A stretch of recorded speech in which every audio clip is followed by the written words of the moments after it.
Welcome to Almost Live, a podcast from before podcasting existed, where real life is stranger than fiction. I'm your host, Aphrodite.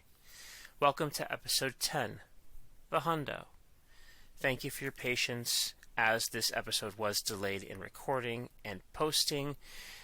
I made a slight error in calculating how long I would be gone. I went to the San Francisco Bay Area for 9 days. I didn't realize the trip home would take nearly as long as it did. Such is life. Other episodes were previously queued. I now know what to do for next time, so this should not happen again, but there are no guarantees in life. I want to start, though, by talking about a fantastic place that somehow feels outside of time, but most definitely is not in terms of space. It's a place that would be the exact opposite of magic, in my opinion. It's called The Interval.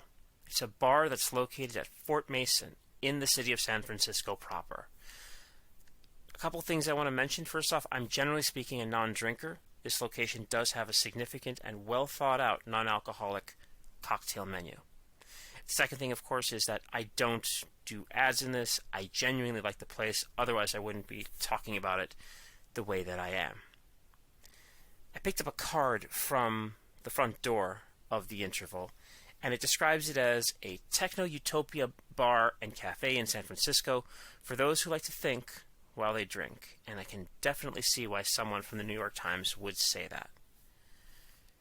The key about The Interval, though, is that it is a place that is entirely honed by technology, because it's the front door of an organization called the Long Now Foundation. The Long Now Foundation has the audacious goal of protecting civilization writ large for the next 10,000 years by projects like the Rosetta Disk, where a metal disk has thousands of human languages written on it in a way that humans can access. Several hundred are located around the world. In 2018, they landed one on the moon, and 2 years prior, in 2016, they landed one on a comet. The second major project that comes to mind with them is the 10,000-year clock. It's a clock, mechanical, that is supposed to have accuracy to 1 second in 10,000 years. The engineering challenge of that alone boggles my mind, but it's something that's becoming manifest because of technology. And their entire organization is there in case technology at some point becomes lost so that it can be refound without having to go through everything the hard way again. I liked going there on Friday night, this past Friday.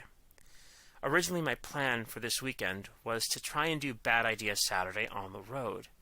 I put a post up on social media mentioning that I was going to try this project I called The Hundo in Alameda, California, because I met up with a friend that I hadn't seen in 8 years for brunch. And I thought maybe the streets of Alameda might be conducive to this. But after I went to The Interval, I changed my mind. Early that day I said, I'll be at The Interval in San Francisco, 5 p.m. for a couple of hours if somebody wants to participate in the Hundo.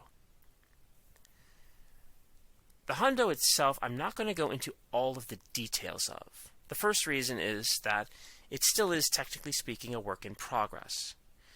Part of the Hundo is that it is a list of 100 questions that will be semi-randomly selected. I only have 40 completed so far. I'll have the rest of them completed by mid-January. That's going to be later on as to the reason why.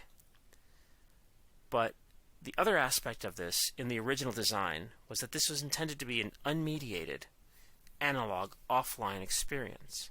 Something that wasn't meant to be recorded or shared in any way other than as a story.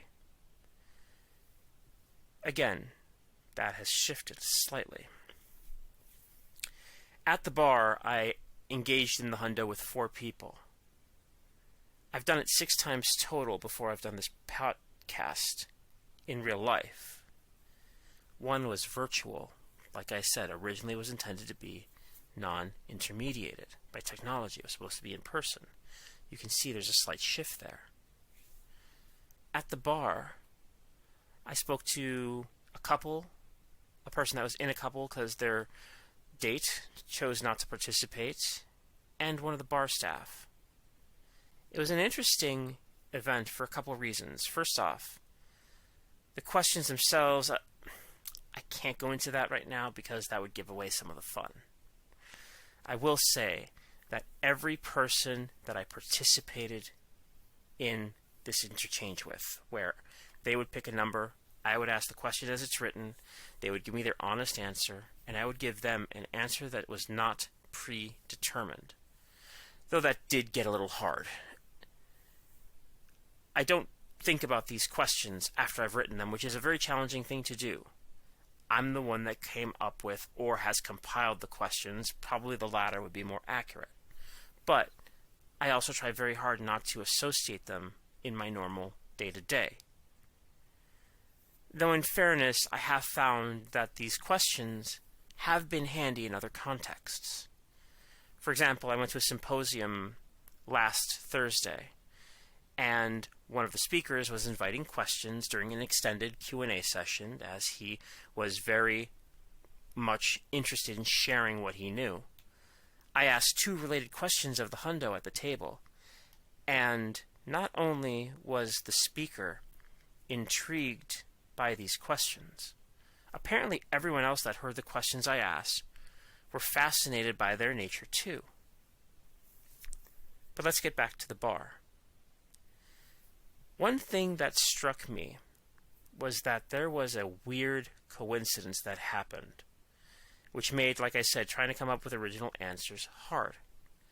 Out of the 4 people in the bar that were asked to select a number from 1 to 40, 3 of them selected the number 33. This, by itself, is not as absurd a statistical anomaly as one might expect. After all, there's only 40 choices. I'm giving a free choice. It makes sense that there is a chance that this would happen. It would be 2.5% to the 3rd power, basically. However, it still is curious that they selected this number. And the reason why in particular is related to how I've documented these questions. I have a little black moleskin style book that I've been using to document a bunch of ideas for future episodes, numbers for the projects I have ahead, and for the Hundo, it's the questions that I intend to ask, until I can properly transfer them to another format. Where it gets weird, though, is that I noticed when I wrote question 33 the first time, I had duplicated a previous question.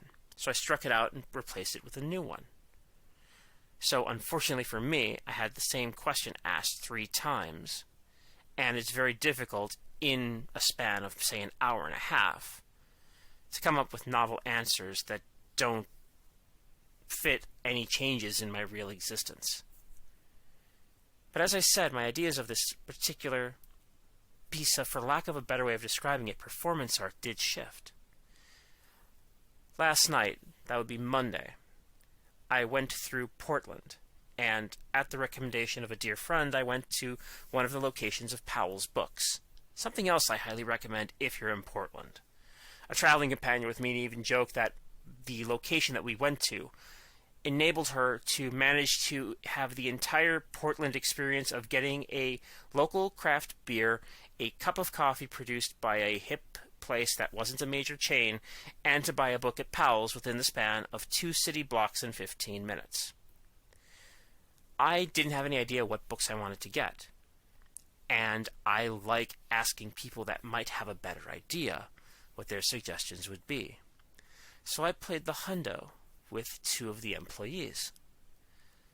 I asked one if they wanted to do this. I explained the logistics, and we participated. She suggested I get a book of poetry. I said that ahead of time, whatever book was recommended, I would purchase it, which I did. The second person, I did the same thing. They chose a different number. We had our conversation for about 30 seconds. They gave me an entirely different suggestion for a book. As I said, I decided to purchase that book. But then I was talking with someone else I knew online, and I mentioned this concept, and I took a bit of a chance because I like using Signal. If you do not know Signal, Signal has the option of disappearing messages. The idea also was basically that this would be ephemeral. I decided to try the Hundo with this person virtually. And at the end of it, they were similarly blown away by the project. So I came into this with a set of expectations. I thought that maybe there'd be someone in the then approximately 500 followers I have on Mastodon in the Bay Area that would have met up with me somewhere time on that Saturday night. They didn't. I met random people instead, but it still worked out rather well. And I also thought this was going to be something that was going to be just a piece of performance art for all intents and purposes. But after that experience and seeing how many people genuinely enjoyed that process, I started to think a little differently. Which is why, and this actually will be considered a shameless plug, I am actually going to shift the Hundo from being a simple one-person on one-person experience to something that will be more widely available. Because I intend, on January 20th of next year, as part of Kickstarter's Make 100 campaign, to bring the Hundo to Kickstarter. The way that I'm going to do it to increase the randomness is going to be to produce a set of 100 cards. Some of them will even have custom art on them if I can convince artists to help me, because I can't draw nearly as well as they. They would, of course, be properly paid for this on a commission basis per item sold. Each set of cards would be $100 for 100 questions. And of course, for the Make 100 project, one needs 100 items minimum. One can see that, like perfect symmetry in the numbers, I couldn't resist it. So hopefully, on January 20, you might choose to see what happens if you decide to play the Hundo as well. And apparently, like I said, it has utility besides this interesting little conversational game I had intended to play. Because as I've looked at these questions a little more, and again, like I said, I know that I've probably seen some of them before.